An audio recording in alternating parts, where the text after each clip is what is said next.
Monsoon is here, Pink Tribe. But do you think your skin is monsoon ready? Every change in climate, your skin is adapting. So with monsoon too, your skin adapts differently. How so? When air touches your skin during the monsoon, it takes that moisture away, due to which your skin needs to produce excess sebum to keep the pores hydrated and protect itself. Now you must be wondering what happens in the summer.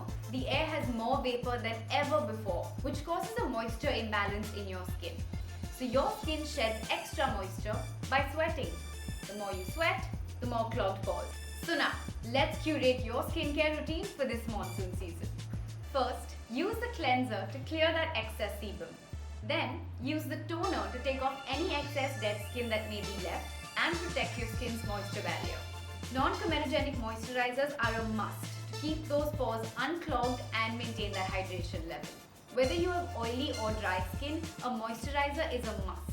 For dry and combination skin, use the Daily Blue Light Moisturizer. And for oily and acne-prone skin, use the oil-free matte moisturizer. And if you spot acne, use the Overnight Acne Spot Corrector. And don't forget, during the day, sun or no sun, a sunscreen is a must. Not sure of your skin type? Don't worry, just watch our video on how to identify your skin type. Link in the description below. For now, just go and curate your monsoon pink skin essentials.